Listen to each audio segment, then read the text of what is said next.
perkenalan dulu saya izin untuk rekam.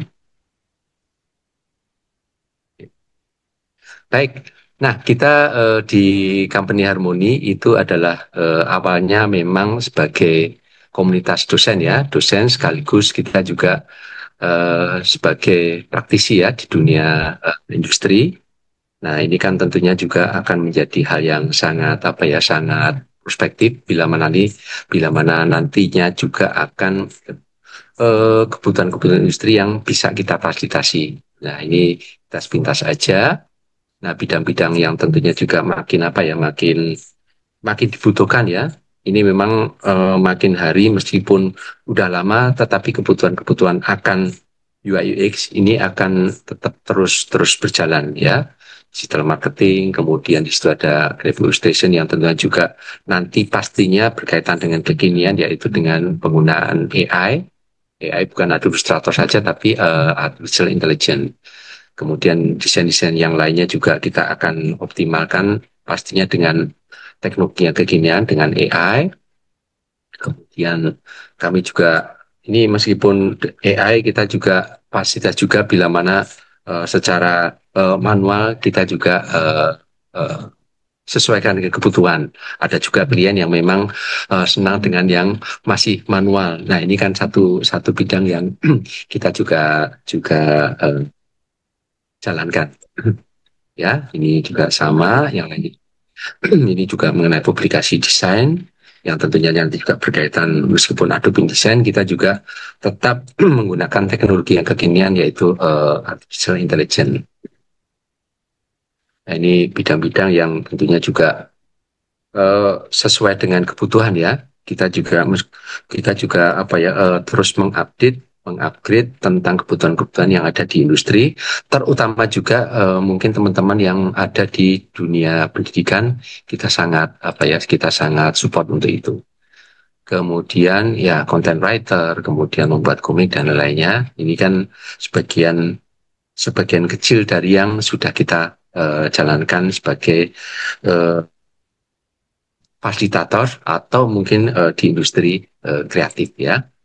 Yang animation project, yang ini kan tentunya juga banyak project-project yang kita lakukan terutama di company ya.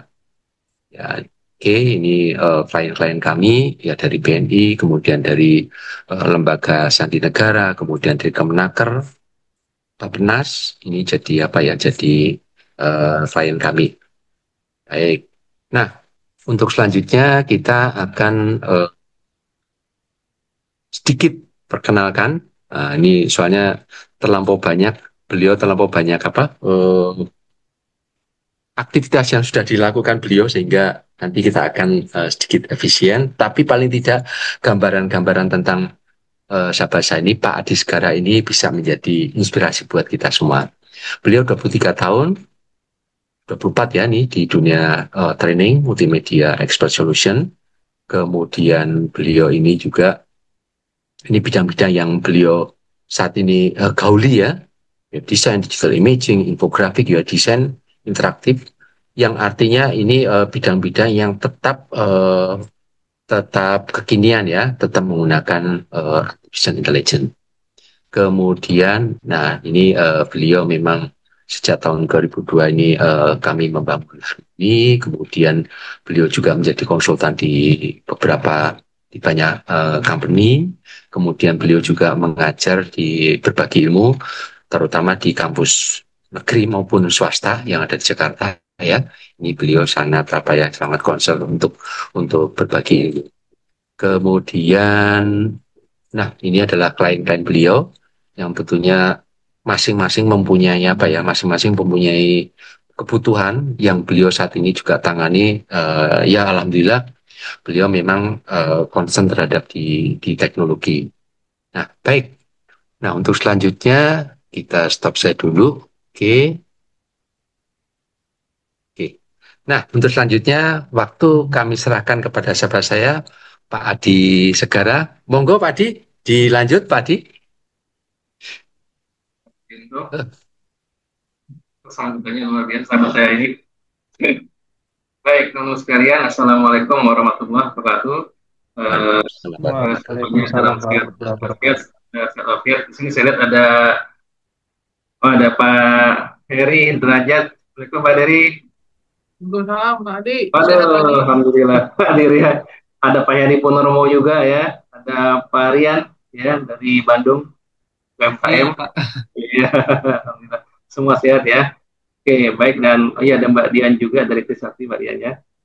Oke, baik teman-teman sekalian. Jadi ya malam ini temanya ada di data visualization. Kemudian saya beri judulnya adalah art and science ya. Jadi mungkin eh, dunia data ya semenjak ada eh, big data gitu ya, isu big data yang digawangi oleh Google terutama itu sudah kemana-mana ya.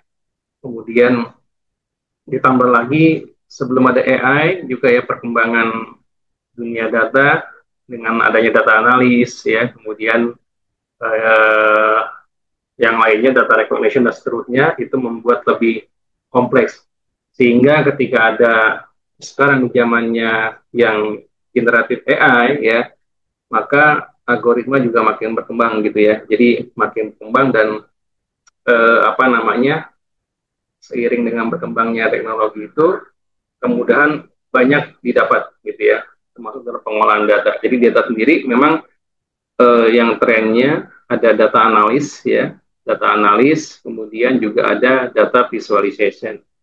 Jadi data visualization ini ternyata memang eh, bidangnya sendiri nih gitu ya.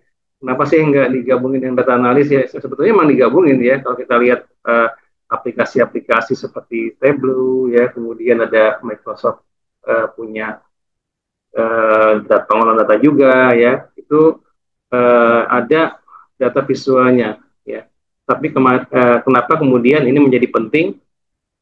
Ya karena ujung-ujungnya eh, data itu ya tidak ada maknanya ya. Jadi data itu nggak ada maknanya secara makna bahasanya ya data.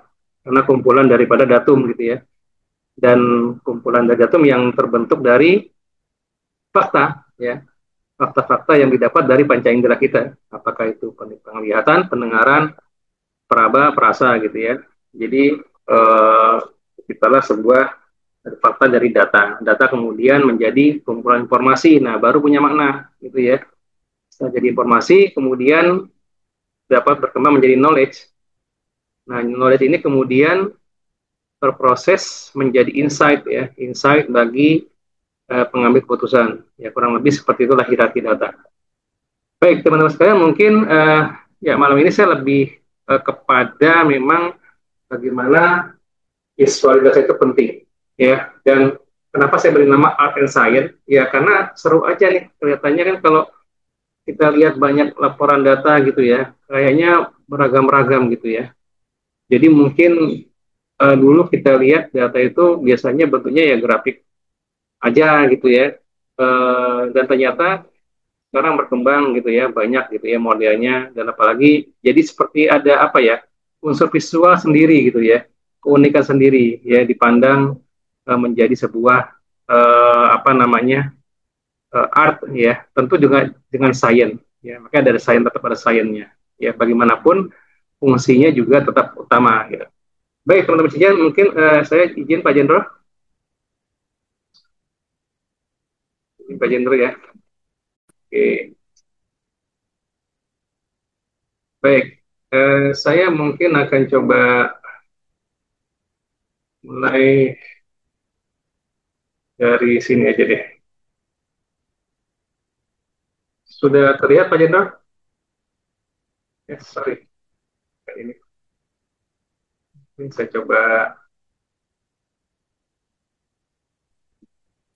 bentar ya teman-teman, saya coba siapkan dulu. Saya yang saya lupa buka dari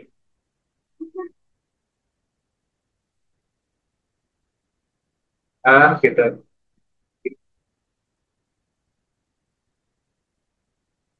Oke. Ya, bentar, di sini saya agak loncat sedikit sebentar. Baik.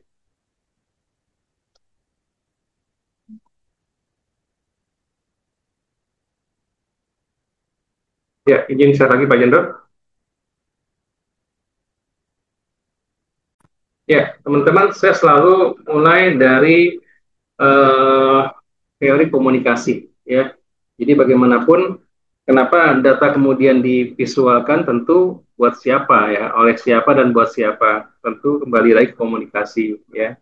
Kita tahu di teori komunikasi ada penyampai informasi yang disebut dengan komunikator atau sender di sini, dan juga ada dari sisi lainnya disebut dengan receiver atau komunikan, ya, si penerima informasi.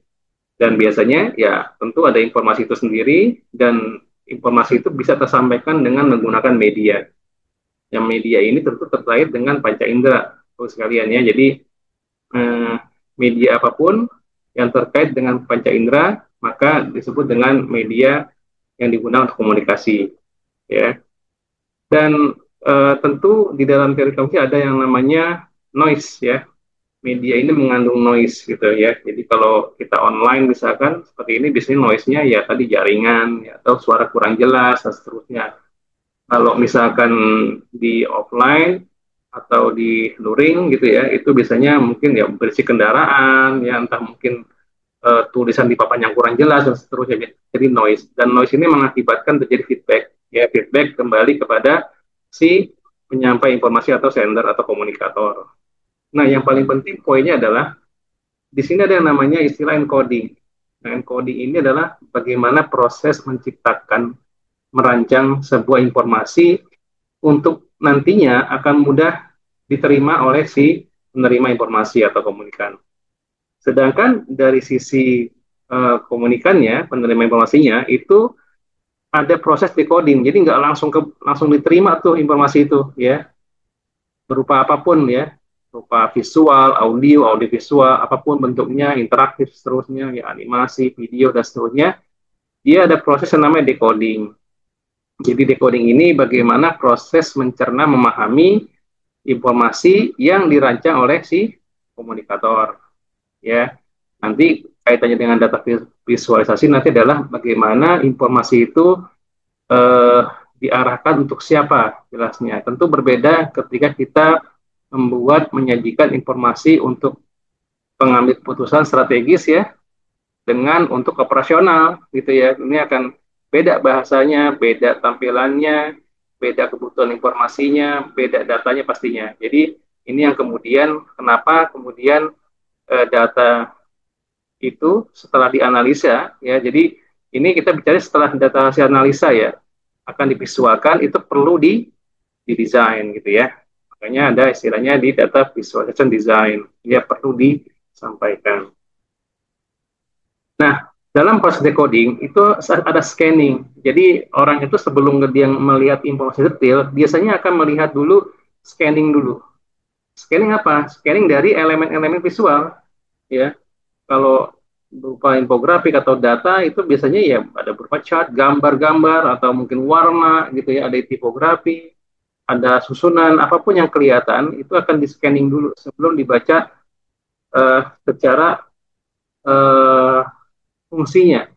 Jadi secara estetika dari elemen-elemen visual itu akan di scanning dulu, ya. Nah, di dalam membuat encoding tentu kita punya knowledge, ini ada knowledge-nya ya. Knowledge tadi apa? Kumpulan dari informasi ya, menjadi knowledge gitu ya. Nah, sedangkan di bagian scanning itu akan ada pola gitu ya. Kita akan nanti contohnya misalkan dari data visualisasi itu ada polanya tuh ya, apakah polanya komparasi, perbandingan, apakah polanya adalah apa namanya, location misalkan ya, atau polanya numbers ya, berupa angka saja, atau berupa line chart ya, atau single chart, atau berupa proses dan lain-lainnya. Itu ada pola-polanya. Jadi pola ini sangat penting.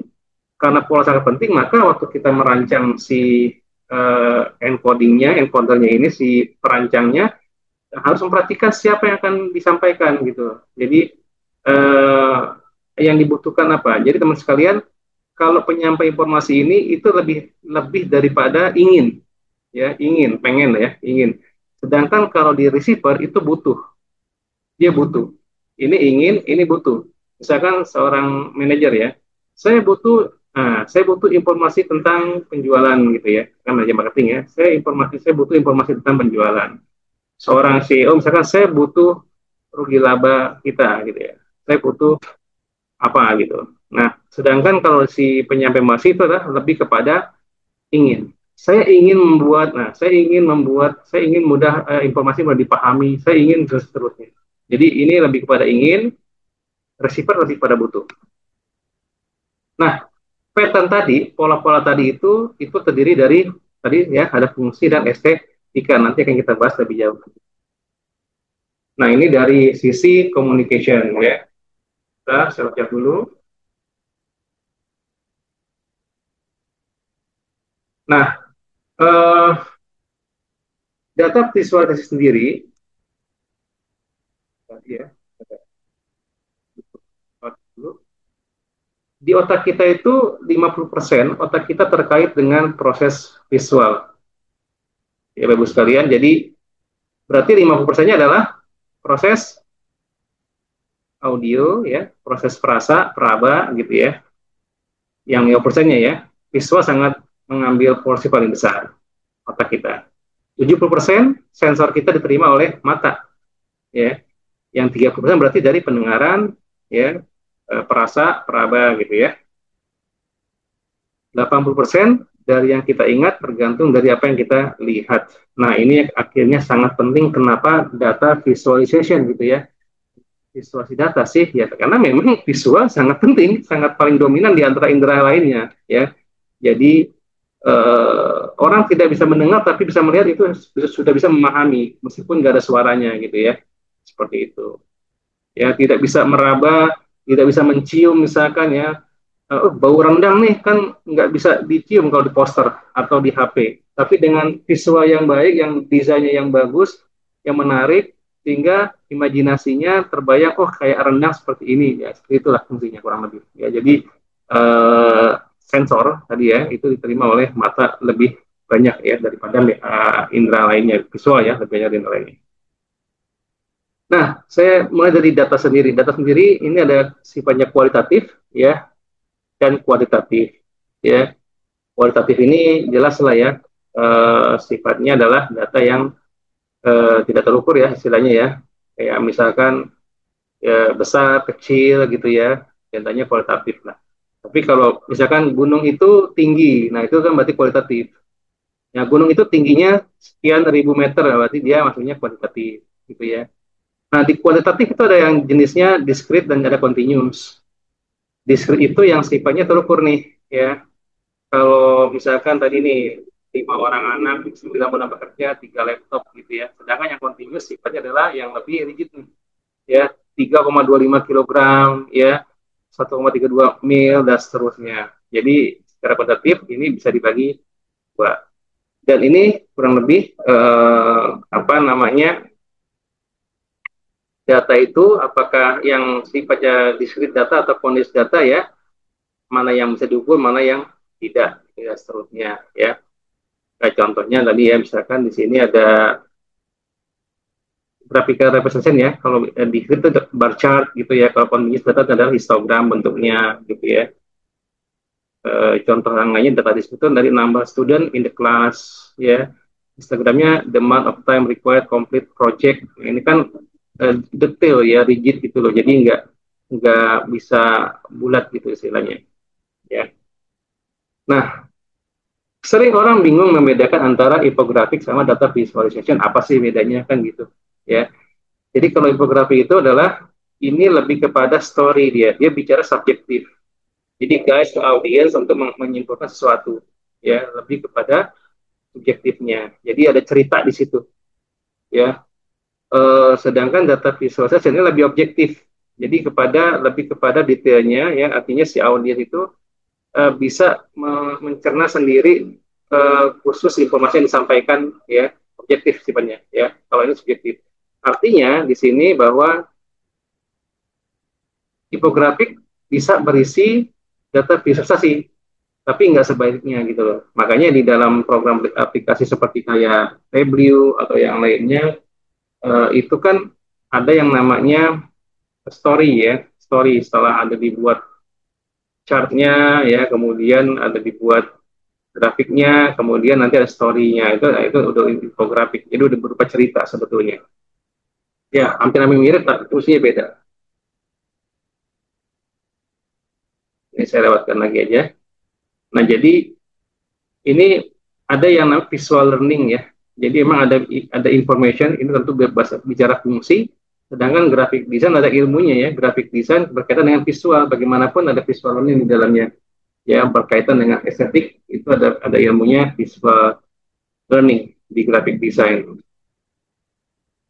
Nah, contoh dari misalkan tipe data visual ini bisa sifatnya statis, ya, statis, bisa sifatnya interaction, kita atau juga motion. Ini bisa kita lihat di Tableau yang data itu dia apa namanya datanya bergerak ya, artinya bisa diinteraksikan gitu ya, sehingga bisa lebih menarik, lebih mencoba menarik. Dan secara komponennya juga ada 3 ya, ada si konten, ini berarti bicara data itu sendiri ya, data sendiri.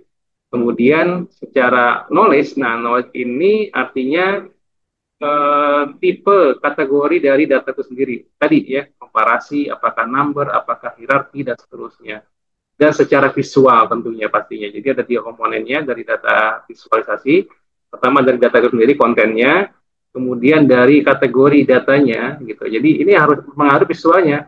Jadi ibaratnya kalau dokter ini identifikasi penyakitnya lah, gitu ya. Kalau misalkan sakitnya penyakit kulit, kita tuh penyakit luar, tentu obatnya ya di luar ya, misalnya. Dan juga ada di dalam juga. Ini seperti itulah kira-kira ya. Nah, secara sainsnya bahwa ada yang namanya visual system nih, ya, antara ada patterns, pola tadi ya, pola-pola di dalam rekognisi oleh penerima menerima informasi ya. Itu ada pola, pattern, kemudian ada yang namanya left brain sama right brain. Ini yang left brain atau kiri terkait dengan akurasi, detail, angka gitu ya. Ini bicara fungsi lah ya, bicara angka-angkanya, datanya sendiri. Kemudian yang tadi ya, yang continuous segala macam. Sedangkan yang sifatnya right brain itu lebih pada visual, emosi, ada cerita di situ, ada penekanan. Ya. Nah, pattern ini jembatan antara keduanya. Jadi otak kiri membaca logikanya, dan otak kanan membaca menangkap maknanya.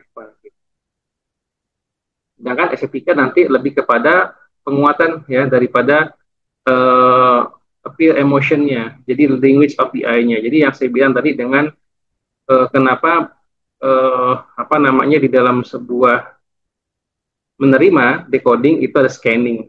Ya, jadi dirasain dulu ini apa sih warnanya merah-merah, ini sih apa sih kuning-kuning. Sebelum baca detail ya, sebelum lihat fungsinya, tapi dirasakan emosinya dulu. Nah, ini beberapa yang juga mirip dengan infografik ya, yaitu data visualization kategori ini. Ya, ada yang sifatnya mixed chart gitu ya. Jadi disajikannya itu dalam bentuk campuran. Campuran itu biasanya ada di dashboard gitu ya. Kalau kita lihat dashboard itu kan ada yang bentuknya pie chart, ada yang bar chart, line chart, dan seterusnya. Campuran makanya ya, digunakan mixed chart. Ini contohnya nih. Ya, ini contoh campuran dari beberapa jenis chart ya. Nah, kemudian ada yang sifatnya list. Ya, list ini tidak selalu berurutan gitu ya. Kebanyakan teks ya, kebanyakan teks ya listnya. Inilah ya, seperti kelompok-kelompok kolom-kolom ini pembagiannya. Cepat saja. Kemudian timeline. Nah, ini timeline yang berkaitan dengan waktu ya, tahun sekian, tahun sekian, tahun sekian. Misalkan perkembangan penduduk Indonesia dari tahun 45 sampai sekarang. Nah, itu timeline berarti. Nah, ini kita harus mengidentifikasikan. Ini namanya knowledge ya. Sekarang tadi ada knowledge, ada visual, sama ada konten ya. Nah, konten itu datanya. Nah, ini knowledge nih. Jadi kita bisa mengidentifikasi dari kasus, kemudian masukkan identifikasinya apa. Ini tergantung apa nih, termasuk apa jatuhnya. Misalkan judulnya gini. Judulnya perkembangan jumlah penduduk Indonesia dengan tingkat pendidikan X gitu ya. Nah, itu berarti menggunakan tipenya timeline, nah gitu ya satu. Kemudian apalagi tuh nanti yang lainnya bisa digabungkan. Jadi tipe dari kategori data ini bisa digabungkan data visual ya. Ini bisa berubah juga proses tadi ya, maksudnya proses urutannya ya. Ini kan dari lahir gitu ya sampai dengan kerja dan sampai dengan. Yang keempat adalah how to guide. How to guide itu datanya yang step by step ya, urutan satu, dua, tiga, urutan lah gitu. Nggak bisa enggak. Kalau misalkan faktor-faktor yang mempengaruhi ya, judulnya berarti itu kan bisa acak ya. Tapi kalau proses pada, nah itu pasti urutan itu. Ya tipe data seperti itu. Jadi bisa juga satu, dua, tiga, empat, lima. Bisa didekati dengan angka-angka. Ini kan bagaimana to make red wine gitu ya. Satu, dua, tiga, empat, lima. Ada prosesnya. Kemudian data berikutnya ada flowchart. Ya bisa berupa flowchart. Sudah jelas flowchart ya.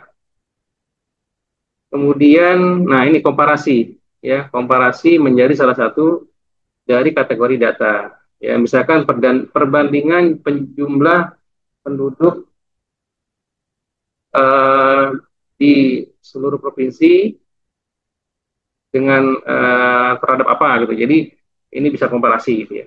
Dan biasanya minimal dua. Contohnya ini aja. Nah ini yang saya bilang location ya. Jadi kalau tadi eh, apa perkembangan tenaga kerja luar negeri Indonesia di Timur Tengah. Nah itu berarti eh, masuk ke dalam eh, location base bisa gitu ya. Kemudian nanti ada numbers juga bisa di situ, gitu ya. Ada list juga di situ. Ya, itu kita harus bisa mengidentifikasi tuh untuk knowledge-nya. Contoh seperti ini, ya. Ini sesuai dengan besar kecilnya daripada persentasenya ya. Ini kan menandakan ini bisa disebut dengan location, ya. Location-nya yaitu ada posisi daerahnya, ya. Numbers itu dari angkanya, ya persentasenya gitu ya. Dan ini dari subjeknya ya. Nah, kemudian ada juga yang berupa data itu juga dalam bentuk gambar ya, fotografi. Nah, ini contohnya ada timeline di bawah 2021 sampai dengan 29 gitu ya. Kemudian di sini ada timelinenya dan ini ada mungkin list ya, gaya-gayanya seperti itu. Jadi sebelum ngelihat ini lebih kepada infografi sebetulnya ya. Nah, kemudian yang berikutnya adalah hierarchical. Ya, ini hierarchical itu jelas ya, hierarkis ya. Ya, itu bisa dikategorikan beberapa hierarki gitu ya. Ini contohnya teori Maslow. Nah, single chart nih ya, yang sering digunakan untuk visual data ya, yang digunakan untuk single objek ya, misalnya aksesnya X, Y gitu ya istilahnya. Misalkan penjualan per tahun, per bulan, perkembangan itu sering menggunakan chart seperti ini. Contohnya ini. Nah, ini dia. Nah, ini sebetulnya lebih kepada infografik ya. Kalau bedanya infografik dengan data visual ini sebetulnya tanpa infografi itu lebih menjelaskan, dia lebih global. Jadi kalau saya bikin ini cuma bar cat doang warna merah, mungkin kita nggak akan remind ya, otak kita tuh nggak akan ngebaca ini apa gitu. Tapi karena ini dibuat visual, nah ini dia dipengaruh visual, maka kita mengenal beberapa dari menara ini nih, ya. Mungkin kita kenal yang namanya Petronas, ya, Burj Khalifa gitu. Tapi ketika ini apa nih? Tadi di New York, nah ini aja kan One World Trade Center misalkan, ini ada di Shanghai, ya ini di Taipei, di Shanghai juga ada. Nah, ini lebih kepada visualnya, sebetulnya. Di artnya di situ. Jadi orang bayangkan kalau ini hanya dalam bentuk bar merah gitu loh, warna merah doang, gitu ya. Kotak-kotak. Pasti Anda akan fokus ke angka-angka ini aja, sama tempatnya. Ya ini ada jam-jam gitu ya, jamnya. Tapi dengan adanya gambar seperti ini visual, maka kita langsung nih kita mengenal dari mungkin dari kita yang hadir ini ada yang belum kenal gitu loh. Ini apa nih ya? Oh ternyata ini di Hong Kong ada International Commerce Center gitu. Tingginya juga sekian. Inilah bicara mengenai visual data. Tujuannya adalah kalau tadi prosesnya decoding, bagaimana ini kan di encode ya. Bagaimana ketika dia menyampaikan ini encode-nya adalah menciptakan tulisan gini, orang lebih paham lihat gambarnya daripada bacanya gitu. Yang sudah dikenal, ini Burj Khalifa, ini Petronas gitu ya. Meskipun ini nggak ditulis, mungkin akan paham. Itu yang saya bilang tadi, kekuatan emosi di situ. Scanning diciptakan lebih cepat, lebih bagus ya prosesnya gitu. Yang ke-11 adalah numbers. Ini numbers sendiri ya. Jadi yang berkaitan dengan angka itu adalah numbers. Yang tadi ya, yang seperti yang tadi di location ya, itu kan gabungan antara location dan numbers. Dan number. Pokoknya visual number ini adalah biasanya larinya ke angka-angka. Ya. Misalkan jumlah penduduk tiga dari 5 orang, nah gitu ya, 7 dari 10 orang Indonesia, nah itu kan number semua tuh. Ya maka kita bisa mengambil knowledge-nya, mengindikasikan ke situ. Ini contoh numbers nih, ya. Ini numbers-nya tuh lebih kepada penekannya ke numbers. Jadi memang nggak sembarangan kita bikin aja dah. Nah, kita harus mengidentifikasi dulu ini masuk ke mana kategorinya, kayak gitu. Nah, yang berikutnya adalah ini lebih kepada anatomical. Anatomical ini lebih ke infografik sebetulnya. Jadi ini menganalogikan fungsi, ya menganalogikan sebuah fungsi kayak tangan ada jari, ya ada jari ini saling berkaitan. Ini menganalogikan. Jadi cara kerja ini berhuruf kayak seperti tangan lah, ya. Kayak kalau contoh adalah pohon. Pohon itu ada akar, ada batang, ada eh, buah gitu. Jadi akar itu adalah aturannya, batang itu perut organisasinya, buah itu adalah karyawannya. Itu analogi seperti itu. Ini contoh dalam anatominya aja, visualnya. Yang terakhir adalah visualism. Nah, visualism mirip dengan sebetulnya dashboard ya, yang complicated gitu. Jadi misalkan profil daerah gitu ya, atau profil informasi dari apa namanya kapabilitas daripada seorang pegawai dan seterusnya untuk KPI segala macam itu dibentuknya dalam bentuk data-data apapun di sini bentuknya ya, informasinya dimasukkan. Jadi itu bentuknya adalah chart ya, yang sifatnya dashboard. Oke. Nah ini contoh aja, ini sifatnya list ya, list. Ini apa namanya timeline. Ini single chart ya yang sering digunakan untuk visualisasi data ya. Single chart ada aksis ya, ada hari, ada angka di kiri gitu ya. Ini. Nah, ini ada yang namanya single chart ya berupa pie chart dan list di sini. Ya, jadi bisa dikombinasikan dari kategori yang 3 tadi ya. Nah, ini campuran. Jadi kayak dashboard ya. Jadi ada single chart, ada pie chart, ya single chart juga, ya ini ada listnya, ya seperti itu, ini ada list juga, ya jadi gabungan.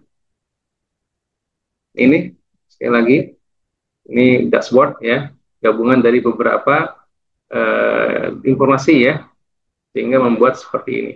Ini ada yang bentuknya single chart, bar chart, pie chart ya, ini pie chart dan seterusnya.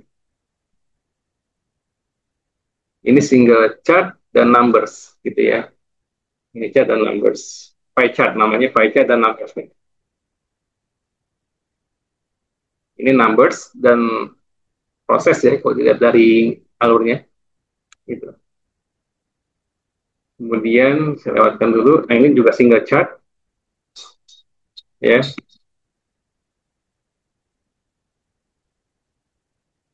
Dan ya ini proses seperti ini adalah gabungan tadi ya. Ada di sini ada list, ada numbers, ada location. Berarti ini seperti kayak dashboard juga ya bentuknya. Cuma bentuk seperti ini. Ya kan template ya. Nah ini single chart di dalam model warna aja ya. Karena nanti kita akan bahas warna sedikit juga ya. Ini juga line chart dengan selekat yang warna. Ini juga list. Ini dengan analogi. Ini analogi ya. Jadi analogi tadi yang sifatnya analogical ya. Ini menandakan ini aktualnya segini ya, trennya segini, target. Jadi diutamakan speedometer. Jadi ada perumpamaan analogi gitu ya. pencapaiannya sampai segini gitu ya. Sedangkan sekarang aktualnya baru segini nih. Nah, ini analogical ya. Ini list dan numbers, ini numbers, ini numbers.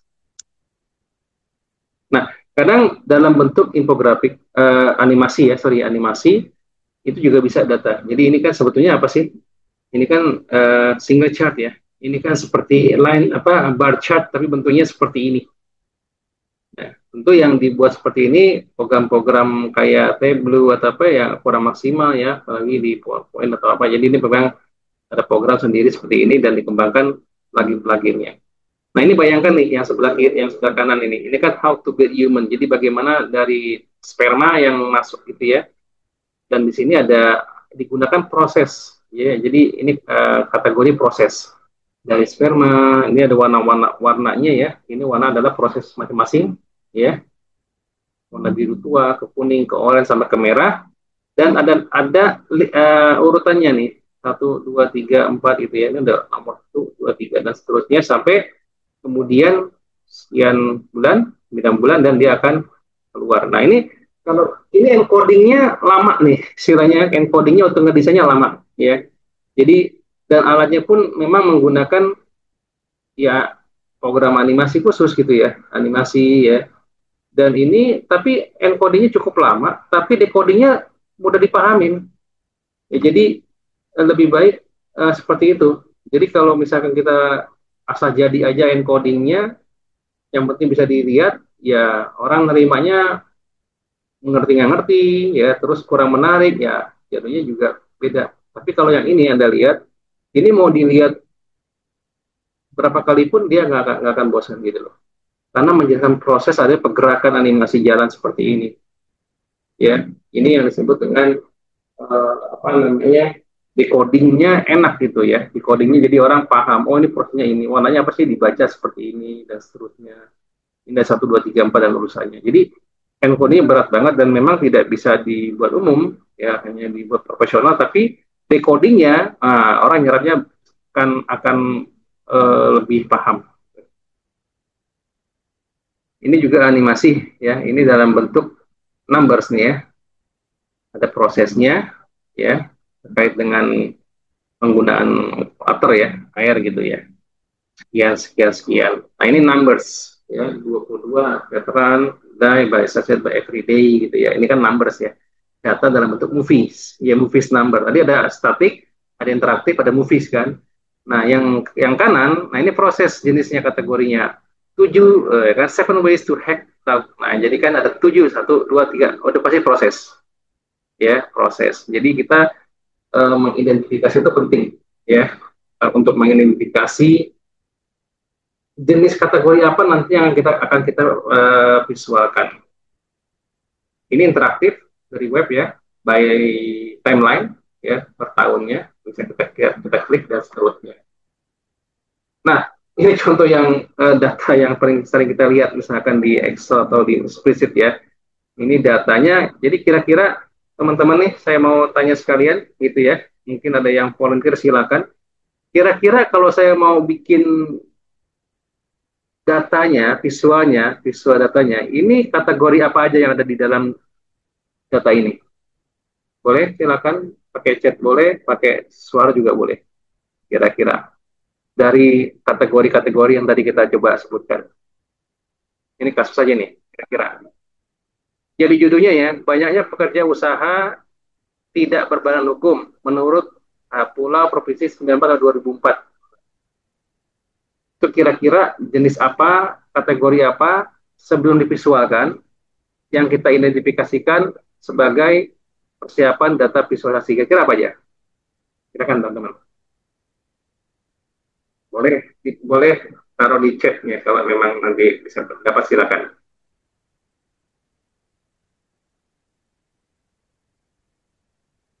Anda bisa Chat boleh silakan. chat boleh atau bisa langsung disuarakan. Kira-kira Langsung. pertama apa nih? Tadi kan ada apa aja tuh? Line chart, ada single chart, ada komparasi, ada location, ada timeline. Nah, kira-kira ini apa saja? Yang jelas lebih dari satu, teman-teman. Silakan.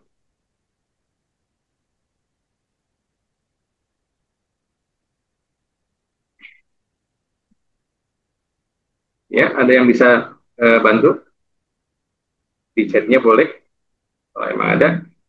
Jadi kategori apa yang cocok, itu ya, kita identifikasi kalau melihat kasus seperti ini, gitu.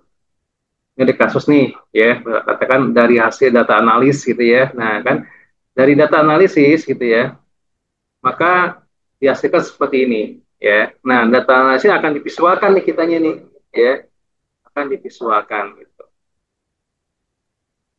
Location, Pak. Gimana, Bu? Location.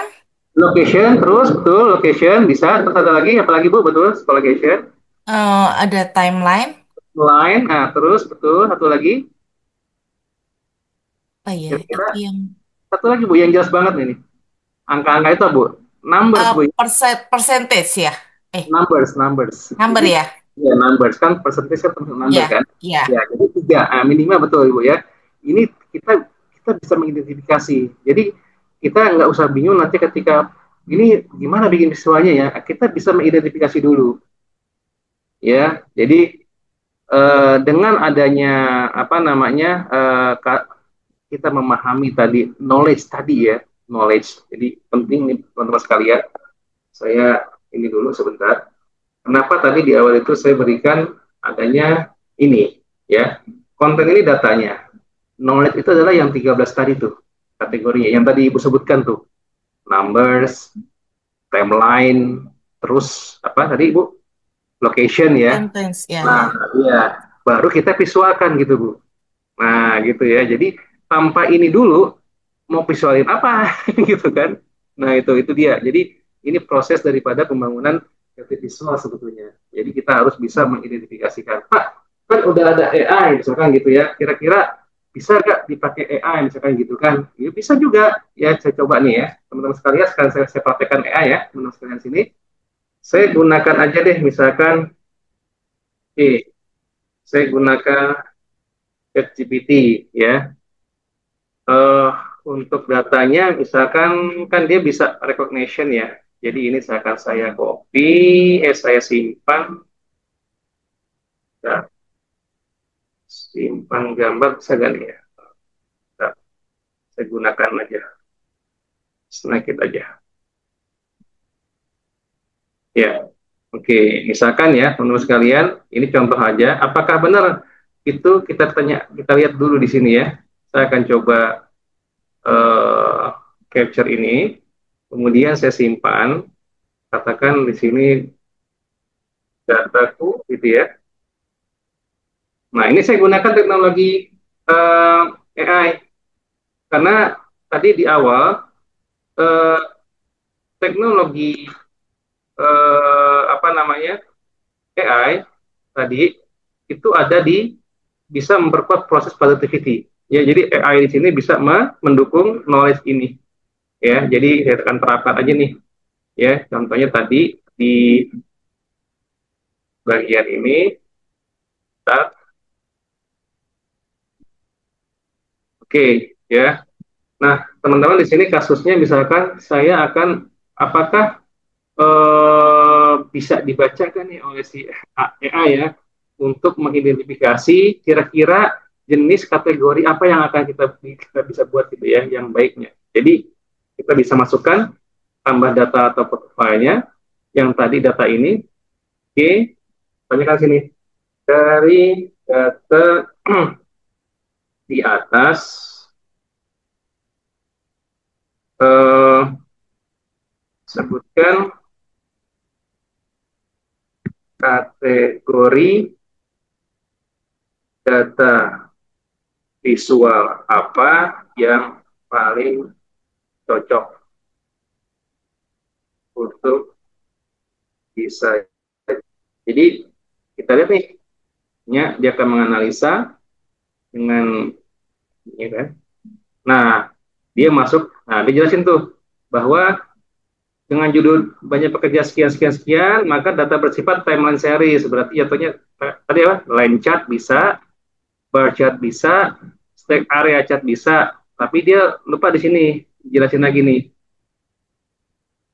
bisa dengan menggunakan location sebetulnya untuk visualnya ngebantu gitu ya. Nah, cuma memang itu jatuhnya akan lebih kepada nanti story ya, jadi datanya dibangun dulu, ini story-nya akan menguatkan petanya tadi gitu loh. Jadi datanya akan bisa dengan line grafik ya, kemudian bar chart juga bisa, scatter chart juga bisa. Nih kan kontribusi masing-masing wilayah ini kan berarti bisa location gitu kan. Area chartnya ini bisa menggunakan juga peta di Indonesia gitu ya. Jadi dan bentuknya adalah interaktif.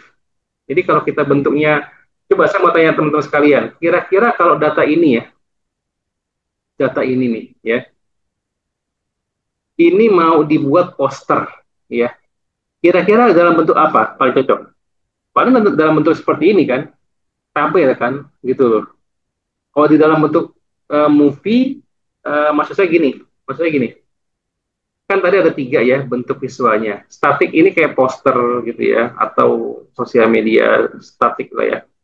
Nah, tapi kalau motion kan video tadi tuh, ya kayak yang tadi yang dua-dua segala macam itu video. Tapi kalau interaksi, nah ini yang paling relevan. Jadi bisa aja dalam peta Indonesia, ketika diklik Sumatera, keluar angka sekian, tahun sekian, segala macam itu bisa dipilih. Nah itu interaksi lebih lebih eh, lebih bisa dipahami gitu ya. Tapi kalau dalam bentuk statis, poster gitu ya, saya rasa dalam bentuk ini adalah ya paling tepat ini keluar tabel gitu ya, paling ya. Tabel tinggal mainkan warna-warna segalanya macamnya gitu. Itu yang saya bilang kita mengidentifikasi ke sana. Oke. Dan terakhir sebelum kita rehat dulu di sini, kita lihat di sini bahwa prinsip daripada data visualisasi adalah ini prinsipnya adalah jelas, akurat, ringkas, konsisten, sesuai konteks dan menarik. Sekali lagi, jelas artinya tujuannya biar mudah dipahamin itu. Yang kedua adalah akurasi ya, tidak menyesatkan ya. Efisien, cepat ditangkap, berarti decoding bisa dipahami cepat, nggak ribet ya. Konsisten ya, biar seragam. Simplicity, sederhana, fokus pada yang dicapai aja tadi. Kalau tadi cuma 3 ya, tadi ada lokasi, tadi apa bu? Lokasi, timeline, jumlah, udah 3 aja itu. Dan konteksnya sesuai audience, dan yang paling penting tadi menarik ya, karena kalau udah nggak menarik biasanya orang malas lihat, apalagi agak jelimet. Oke, sampai di sini mungkin ada tekan dulu Pak sebelum kita lanjutkan dengan implementasinya nanti, silakan. Baik, teman-teman silakan ada yang ditanyakan. Nah, tadi disampaikan oleh Pak Adi bahwa sementara kita bangun frame-nya dulu nih. Jadi kalau istilah Jawa tidak ujuk-ujuk tahu-tahu jadi, tapi memang eh, berdasarkan knowledge, berdasarkan data, sebelum nanti kita praktik bagaimana membuat sesuatu yang ujung-ujungnya menarik untuk disampaikan ke audiens. Silakan teman-teman.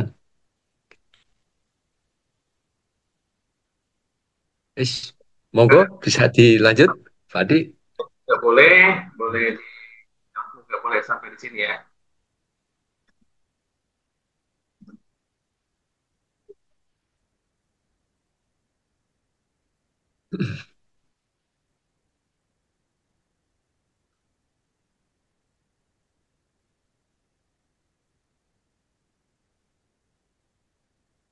Namun nanti kita coba kaitannya dengan visual ya tentunya ya gitu. Kalau tadi kan dari datanya, nanti ada beberapa contoh yang bisa kita buat mungkin. Silakan teman-teman sekalian. Mungkin kalau tidak ada bisa saya lanjutkan lagi Pak Jendo. Silakan Pak Adi. Sambil cek. Baik, izin teman-teman.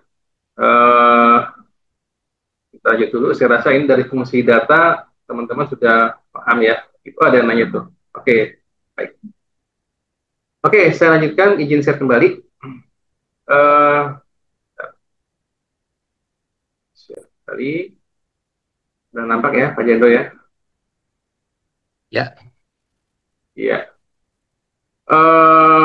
Sebelum saya tunjukkan di sini, saya contohkan misalkan ya.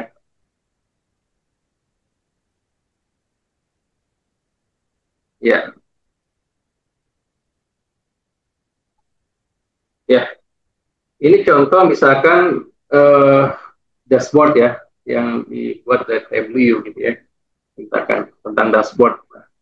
Nah, teman-teman sekalian, sebetulnya ini tadi kalau kita sudah mengenal, mengidentifikasi jenisnya, ya, jenis daripada kategorinya, ini kita sudah bisa membaca nih, ya. Oh, di sini ada bar chart, ada single chart semua nih ya. Ini ada numbers sini, ada numbers ya. Kemudian ada numbers juga di sini. Oh, di sini ada time series, ada apa namanya tadi? Apa? Time ya. Kemudian, nah di sini juga ada uh, list mungkin dan seterusnya. Nah, ini berarti kita sudah bisa mengenal pola itu. Nah, itu disebut dengan pattern tadi. Ya, pattern-pattern pola-pola itu sudah bisa kelihatan. Nah, masalahnya adalah begini, ketika kapan kita menggunakan posisi ini duluan di sini, ini tentu tergantung kebutuhannya, ya, tergantung dari kasusnya, mana yang mau dimunculkan terlebih dahulu, ya, itu tergantung daripada datanya, ya, data analisnya ini kan dikomunikasikan. Nah, jadi seorang perancang data visual juga harus mengetahui itu, ya, informasi yang urgent, prioritas itu ya, yang biasa, baru yang enggak. Artinya kalau kita lihat berarti kan ada pola visual ya, ada pola hierarki visual ya. Pasti yang namanya yang di sini tuh pasti akan dilihat dulu yang di atas sini. Ya di sini, di sini. Ini kalau kita bicaranya menggunakan bahasa Latin ya. Tapi kalau kita bikin bicara Timur Tengah lain lagi nih. Timur Tengah berarti kan dari kanan kiri baca.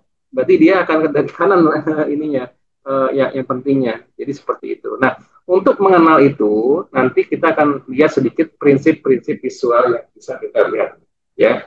Jadi akan saya coba contohkan juga beberapa bagaimana nanti kemudian di dalam satu ini ada beberapa contoh dari beberapa training saya ya tentang bagaimana pengolahan data yang begitu banyak ditampilkan dalam bentuk satu presentasi. Ini kebetulan menggunakan PowerPoint dengan menggunakan tool ThinkCell ya. ThinkCell ini plugin ya, plugin berbayar dari untuk Microsoft ya, terkait untuk memudahkan transformasi dari Excel gitu ya, kemudian PowerPoint, dan dia juga bisa menghadirkan banyak fungsi untuk data visual ya, data analis juga kalau di Excel-nya ya. Ini bagaimana kemudian bisa membuat kombinasi yang sifatnya kapan digunakan desain yang sebutnya negative space atau yang backgroundnya gelap seperti ini, kapan digunakan yang sifatnya terang, dan bagaimana kemudian data yang banyak segini ya, ada 6 chart gitu ya, lebih atau mungkin, nah itu bisa disatukan ke dalam satu tampilan tapi tetap terlihat tidak berantakan. Nah gitu ya. Kalau tadi kita bicara ada prinsip-prinsip dari data visual, nanti juga ada prinsip-prinsip visual sendiri ya, prinsip desain. Jadi saya singkat saja langsung, saya akan kenalkan dulu prinsip visualnya ya. Nah, terkait dengan prinsip visualnya, oke, kita akan lihat dulu nih sini sebelum ke prinsip visual ya, teman-teman sekalian. Nih, siapa membaca apa ya, level audience dalam visualis data ya. Jadi pertama itu ada umum. Ini kita butuh, kita dalam encoding kan perlu memikirkan siapa yang mendecoding nanti ya. Nah, ini bisa dibagi dari siapanya itu adalah misalkan tadi untuk publik atau umum ya, biasanya data visual nih suka dimajukan di Videotron atau di tempat umum lah. Nah, cirinya biasanya dia tidak punya latar belakang teknis statistik ya, jadi kalau bisa ya berupa grafik atau yang berupa angka yang simple gitu aja ya, yang nggak usah mendalam ya ininya. Kemudian kebutuhannya adalah sederhana, mudah dibaca, dan ada story-nya. Biasanya gitu untuk umum tuh, ya, untuk disajikan di publikasi umum ya. Contohnya tadi infografik ini nih untuk COVID ya. Yang kedua, ada kelompok yang bisnis. Nah, ini decision maker ya, eksekutif, CEO, manajer gitu ya. Ini cirinya dia pengen cepat.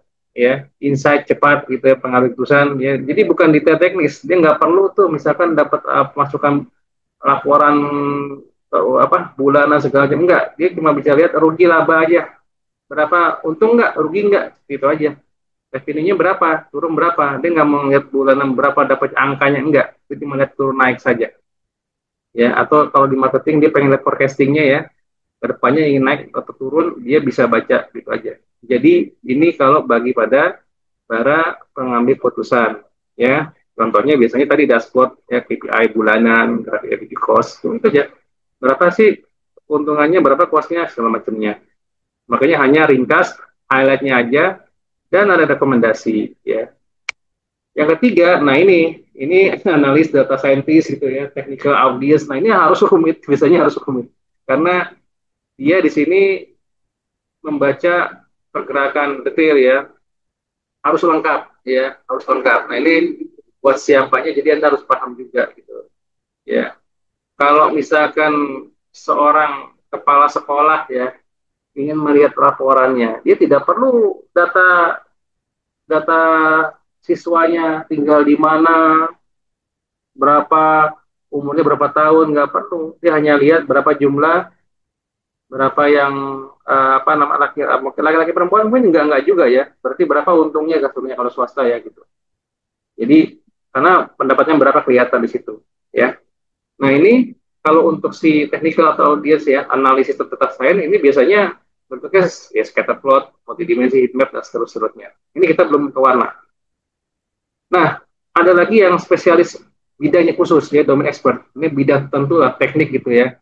Ini harus lebih akurat juga dan relevan, dan biasanya apa namanya lebih detail aja lagi, sampai sama dengan yang tadi. Cuma nih karena dia udah, kalau ini kan kebanyakan ke analisa-analisa ya, ini udah dalam bentuk ke praktiknya langsung, observasinya dan segala macamnya, lebih detail lagi. Nah, kalau di perusahaan, hierarki perusahaan itu kebutuhan visual datanya itu bisa dibagi setidaknya ada 5 ini nih, ya. Ada CEO, manager, supervisor, analis, ada investor lah, ya. Ini kalau CEO tadi lah garis terangnya sederhana, cepat dimengerti. Manager itu budget sama target doang, ya. Supervisor detail, nih, ya detail dia, karena dia harus mengkontrol semua nih, ya. Analis juga dia kompleks ya, forecasting dan seterusnya. Nah, investor nih singkat aja, bersama dengan CEO nih, investor. Cuma singkat aja, dan bentuknya infografik ya. Ini infografik. Jadi kalau saya investasi segini, kapan balik, berapa besar, udah gitu aja. Ya, dia nggak yang lain. Nah, detailnya ini. Ya, misalkan gini contohnya nih. Ini data saya sederhana ya. Penjualan bulanan tahun 2005 dari Januari sampai Juni. Ini datanya, penjualannya ini. Ini kalau level CEO dia hanya ini aja naik. Oh, ini naik begini. Ya, kalau manajer udah mulai itu set penjualan per bulan gitu ya. PS targetnya gitu. Jadi pada targetnya sekian, ini enggak. Dan ini enggak perlu targetnya berapa sih? Pak CEO berapa targetnya sih? Kalau capai enggak. Pokoknya lihat grafiknya naik, bahkan enggak perlu angka. Pak, ini naik, Pak. Oh ya, udah naik. Berapa persen? 3%, oke selesai. Tapi kalau ini enggak. Dia harus lihat berapa targetnya, capai enggak segala macam, berapa yang tercapai. Nah, itu agak detail. Nah, tambah lagi ketika supervisor detail lagi pencapaian sistem ini berapa angkanya, poinnya, detailnya di sini nih. Kenapa dia turun? Kenapa dibahas segala macamnya? Supervisi, ya. Analis, ya ini scatter diagram nih, ya. Dia analis nanti kenapa begininya dicari di sini, kalau kemungkinan prediksi dan seterusnya. Nah, kalau investor ya simpel tadi, ya pie chart.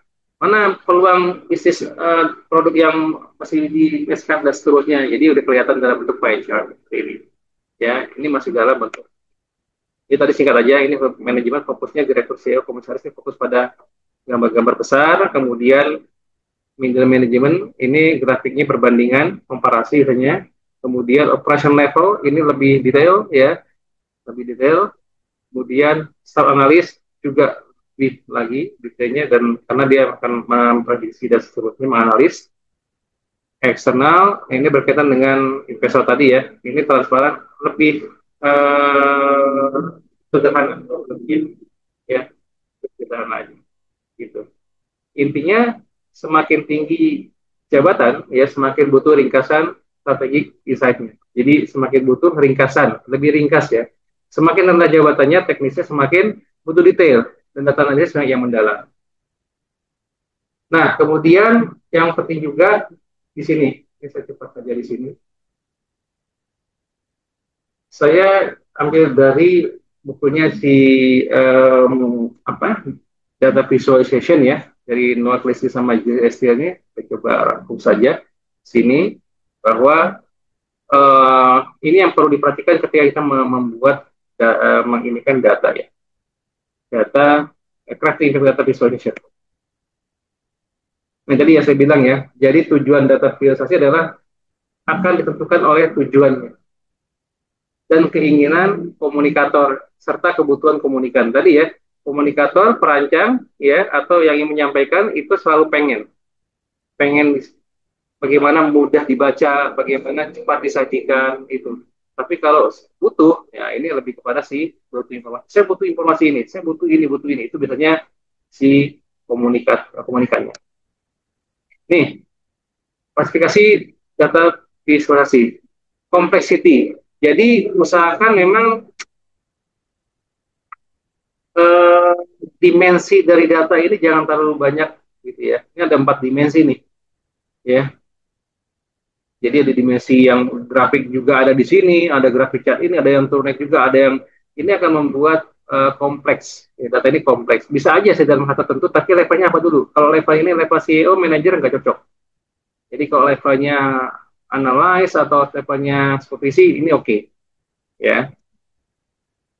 Nah, kemudian ini berkaitan dengan estetika ya. Jadi biasanya ketika semakin estetikanya tinggi gitu ya, ini kelas manualnya makin turun. Jadi cuma keputusan yang besar aja nih. Istilah kali di infografis ya, representasi informasi yang dianggap santai, lucu ini jadi lebih kepada apa namanya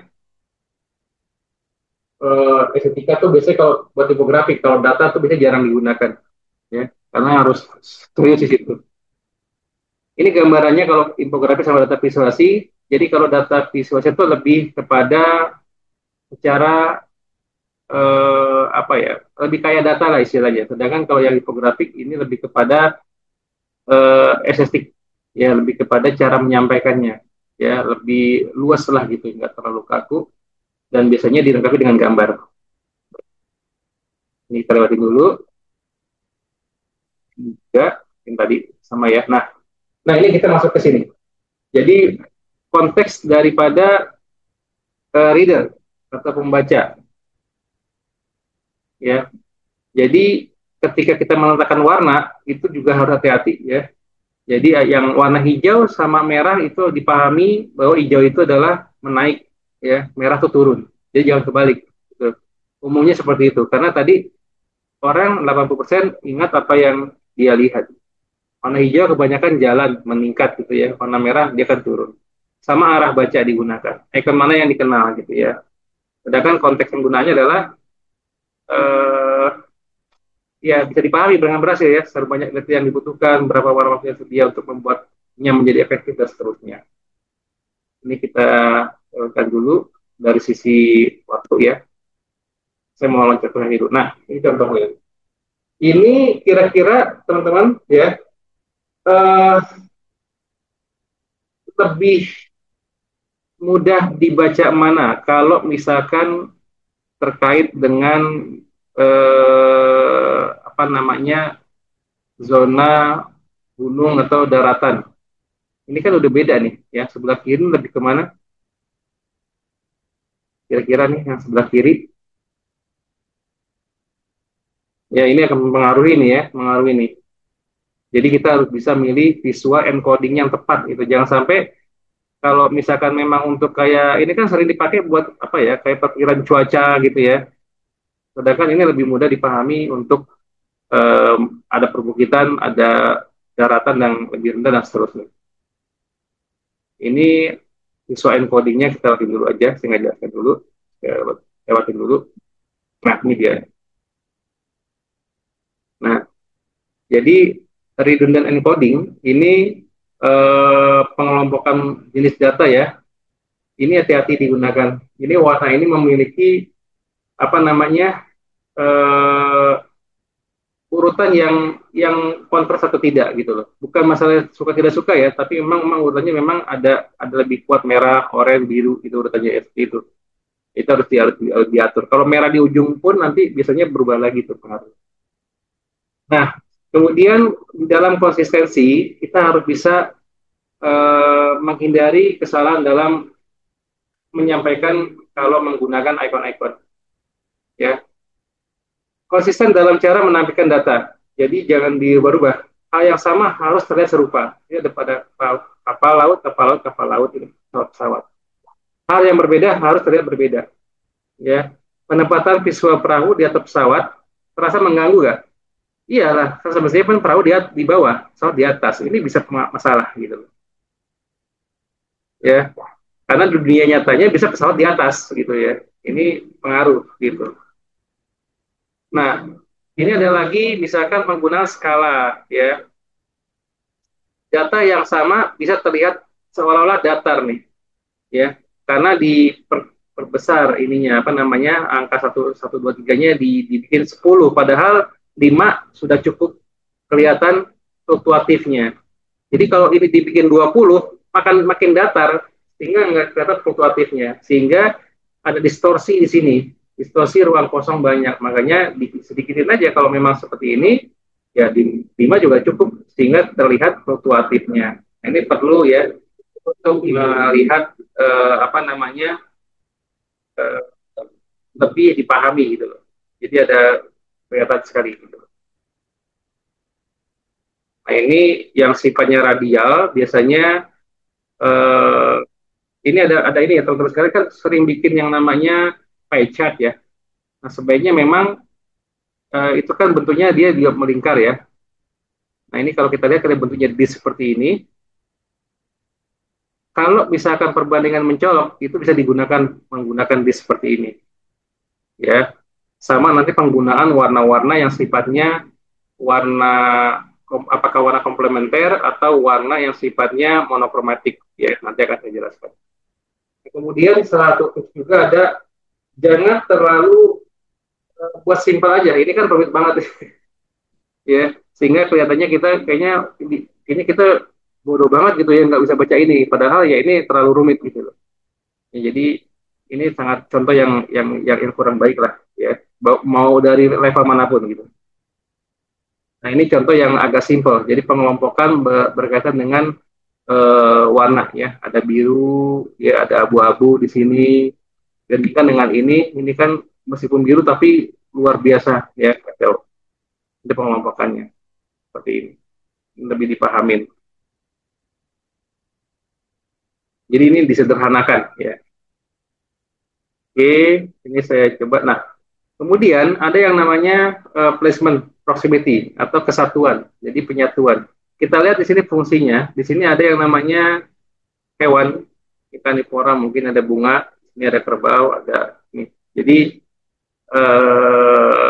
entitas mana yang lebih dekat berhubungan, nah itu disatukan. Contohnya nih, ini kan trouble ya jenisnya, itu masalah. Beda dengan ini nih, ya. Dan pattern pola-pola tadi ya, apakah location, ya hierarchical digunakan itu di dalam satu informasi itu pasti harus dipikirkan. Jangan sampai nanti ketika ada satu dashboard, informasi yang malah nggak penting jadi dilihat, sementara yang penting malah nggak dilihat. Itu bisa dengan posisi, dengan warna dan seterusnya. Nah makanya nanti setelah ini penggunaan warna penting ya teman sekalian. Nah ini juga kita bisa lihat nih, ini ada contoh grafik.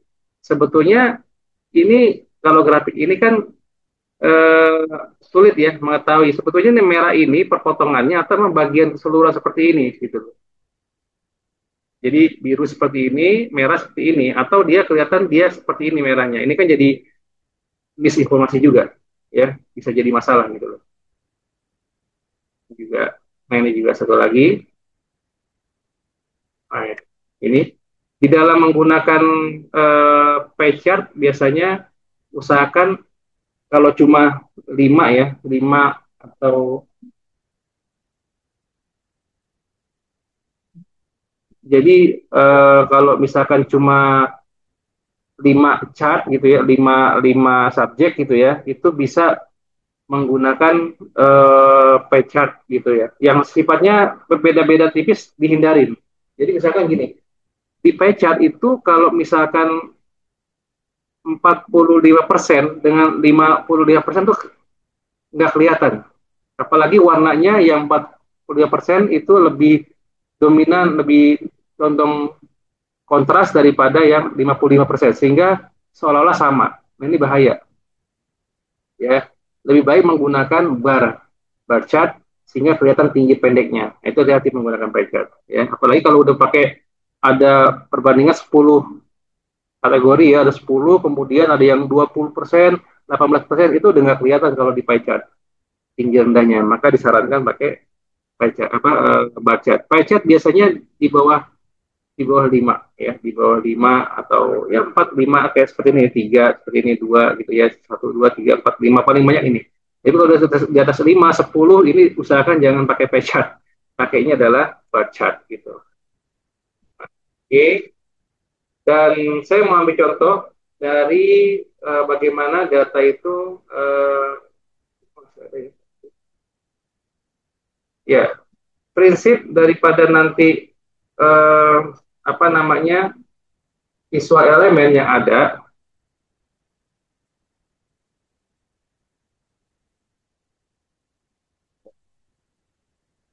Nah, jadi saya singkat aja teman-teman sekalian, ini cepat aja ya. Kalau nanti mungkin saya coba mengadakan workshopnya akan lebih detail lagi sebetulnya ya. Ini karena kita di ini nanti akan kita informasikan lagi workshop untuk workshopnya ya. Oke, visual elemen tadi ada ingat ya teman-teman sekalian, ada 3 tadi apa aja: konten, knowledge, visual. Ya, konten, knowledge, visual. Konten kita anggap selesai dari bahasanya di data analisis ya. Nah, kemudian tugas di visual data visual designer itu adalah knowledge mengkategorikan. Nah, baru memvisualkan. Nah, visual ini kita pakai prinsipnya ada line, singkat ya, ada color, color ada 2 ya, ada yang color wheel, ya, warna ini sendiri, dan ada color spectrum. Nah, ini penting teman-teman sekalian. Nah, kita ngelihatnya langsung kemari aja nih, ya. Ada pembagian dari 4 warna ini: monochromatic, analogous, complementary, dan diadric. Yang biasanya digunakan untuk visual data, infografi, atau desain apapun secara visual itu cuma 2: monochromatic dan complementary. Kapan digunakan pada data data yang sifatnya untuk data visual, kita akan lihat nanti. Monochromatic digunakan untuk sifat-sifat informasi yang dia berhubungan, ya, artinya berhubungan satu sama lain, ya, artinya nggak ada perbedaan, sedikit perbedaannya, ya, bisa baca segala macamnya. Tapi kalau digunakan komparasi, nah maka digunakan complementary. Jadi monochromatic adalah turunan warna yang sama, jadi kayak biru, biru tua, biru muda, hijau tua, hijau muda, hijau kuning, kuning tua, kuning muda, dan seterusnya. Ada nada warnanya. Sedangkan komplementari ini warna yang berseberangan. Inilah yang kita kenal dengan 2 ini, kita kenal dengan yang namanya tema warna.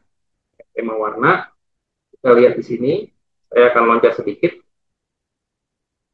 dalam Anda bisa cek nanti di colors.co. Ini sorry, bukan .com, .co ya. Nah, di colors.co itu ada yang namanya di tools-nya itu ada namanya palette visualizer. Ya, ini berbayar tapi kita bisa lihat konsepnya ya. Oke. Nah, di sini kita bisa melihat berbagai macam desain dikaitkan dengan warna. Misalkan ini dah ya. Ini nih ya. Nah, penggunaan ini warna-warna yang tadi ya, kalau kita bisa lihat di sini, ini warna yang sifatnya monochromatic. Monochromatic ini sangat cocok ketika memang ini saling berhubungan. Ya, tapi kalau ada yang tidak berhubungan, misalkan berbeda ya, artinya ini sama ini berbeda, jauh gitu ya. Artinya ini akan sama ini aja. Maka kita bisa gunakan ini jenisnya adalah bukan monochromatic ya, tapi kita gunakan complementary. Ini warna komplementari adalah warna yang berlawanan seperti ini contohnya. Tuh, contohnya. Ini saya random aja. Nah, soal bagaimana menempatkan komplementari warna yang berbeda. Bisa saja ada penekanan di sini. Berarti kalau memang ini motif yang lebih penting, karena ada peningkatan paling besar, misalkan, maka ini bisa ditempatkan sendiri sehingga kontrasnya akan ke sini gitu loh. Jadi warna-warna komplementari digunakan pada informasi yang sifatnya berbeda dulu. Tapi kalau dia sama berhubungan biasanya menggunakan unsur warna monokromatik. Ini monokromatik tuh. Dia bersama sehingga ini masih berhubungan. Itu penggunaannya. Dan contohnya pada kasus ini yang saya sudah coba buatkan adalah dari beberapa peserta dulu training ya. Ini ada beberapa contoh yang ya, ini contoh dibuat di PowerPoint dengan Pincel ya. Saya coba tunjukkan aja di sini. Oke, ya, ini sudah menerapkan prinsip-prinsip ini nih, paling tidak sudah menerapkan prinsip ini. Prinsip dari elemen visual yang namanya, tadi saya lengkap aja ya. Nanti mungkin di workshopnya akan lebih detail lagi. Yang namanya adalah space. Ya, space ini bagaimana kita mengatur komposisi hubungan antara elemen dari segi satuan, overlapping, opacity, light shadow, dan perspective depth. Dan juga nanti ada tipografi dan prinsip-prinsip yang menempatkan alignment atau penyusunan yang menggunakan grid system. Jadi grid system ini digunakan untuk menjaga konsistensi elemen. Elemen itu apa? Elemen visual, apapun yang kelihatan. Apapun yang kelihatan disebut dengan elemen visual. Ya. Kalau dan juga nanti ada prinsip proximity satuan tadi ya. Juga bagaimana gambar disusun seolah-olah meskipun banyak informasinya tapi tetap rapi ya. Proximity dan menggunakan tadi prinsip dari alignment. Dan salah satu penerapannya adalah kalau di PowerPoint ketika Anda pengen gunakan ini, menyajikan ini, maka saya menginstal satu plugin namanya Bright Slides. Ini Bright Slide ini kita bisa pluginnya ini free ya. Bright Slide ini kita bisa mengejek tipografi otomatis, meng-hide satu objek di sini ya, hilangkan tertentu, menunjukkan lagi gitu ya, dan seterusnya. Nah, ini ada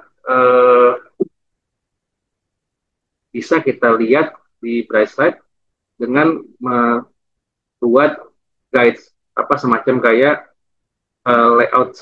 Nah, ini dia nih. Grid systemnya. Grid system, salah satu prinsip elemen visual ya. Lebih detail lagi. Nah, ini kemudian ini bisa kita gunakan lagi nanti untuk interaktif. Contohnya gini.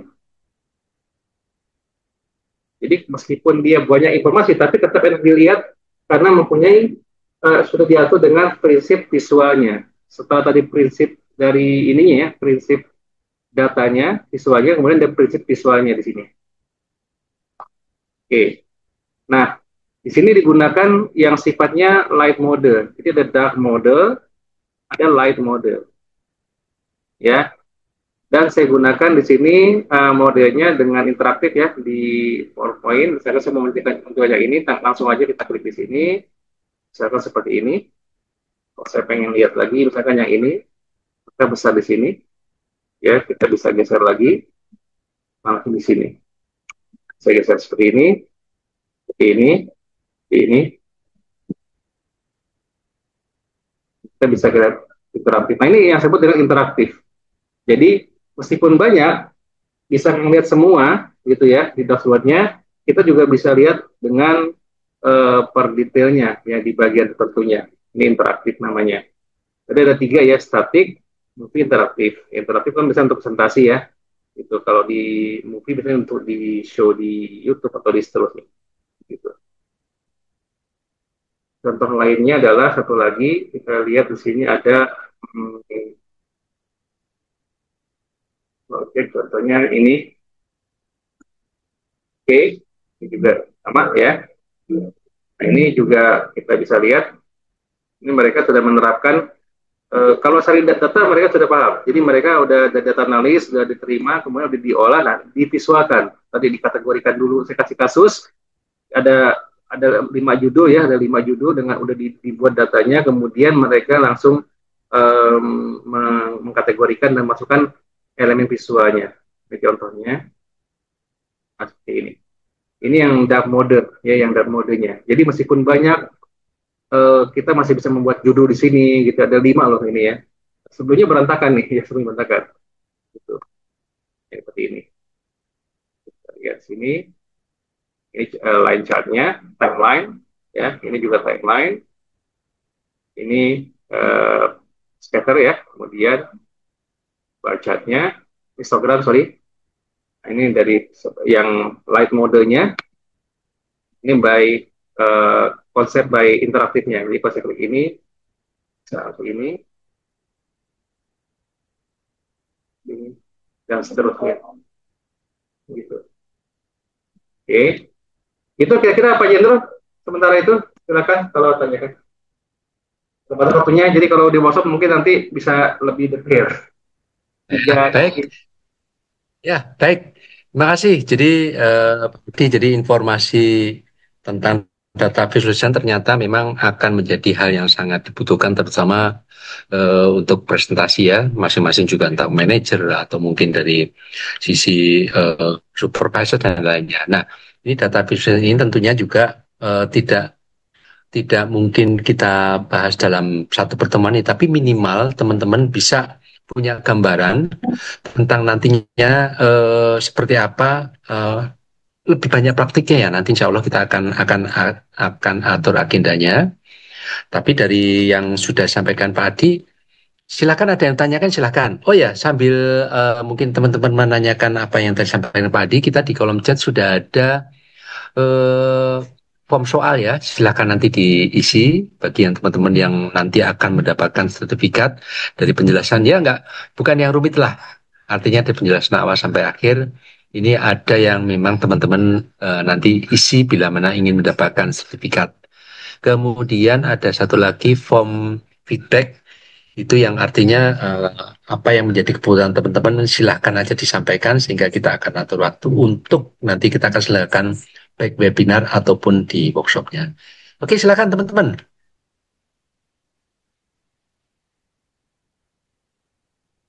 Pak Olik, silakan. Jadi teman-teman sekalian menunggu ya. Jadi kita memang di sini data visualisasi adalah sebuah seni sebetulnya ya, seni bagaimana menampilkan menyajikan data yang sudah diolah atau dianalisa. Ya, jadi memang ada secara sainsnya dan secara ada artnya juga di situ. Tapi artnya memang diutamakan memang ke arah fungsi datanya. Makanya tadi ada konten, knowledge, kemudian visual. Gitu. Ini secara singkat visualnya saya coba tampilkan. Silakan teman-teman kalau ada yang mau tanyakan terkait dengan data visualisasi.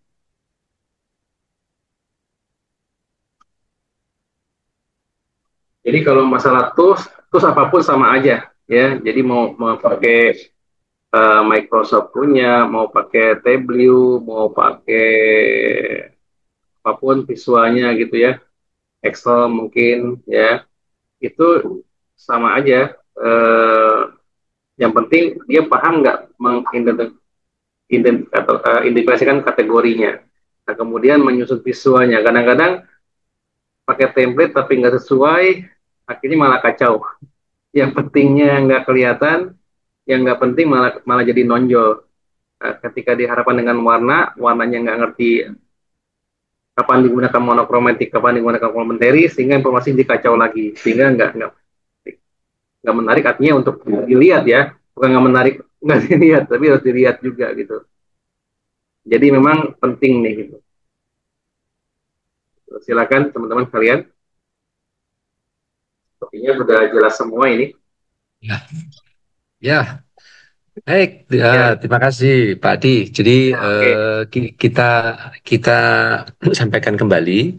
Nanti insya Allah kita akan teman-teman bisa berkomunikasi di yang sudah kita sampaikan by WA ke saya. Sebentar ini saya sekalian untuk di WA saya. Kalau misalnya nanti.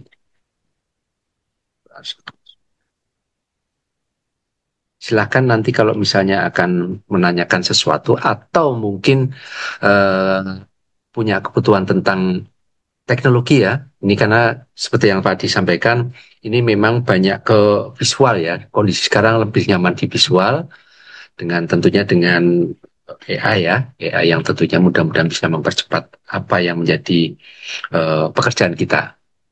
Nah, baik, ini nanti silakan diisi, jangan lupa untuk form soalnya dan satu lagi untuk feedback form. Baik, ini karena memang terbatas waktu, bukan berarti kita juga tidak ingin berlama-lama, tapi kita akan atur lagi untuk penyelenggaraan workshop yang lebih jauh lebih detail lagi, yang lebih apa ya, lebih expand lagi ya dibanding malam ini. Baik, Pak Adi, untuk di kesempatan malam ini silakan quotes-nya buat teman-teman, buat penyemangat, silakan Pak Adi. Ya, kalau quotes-nya sebetulnya mudah Pak. Jadi eh,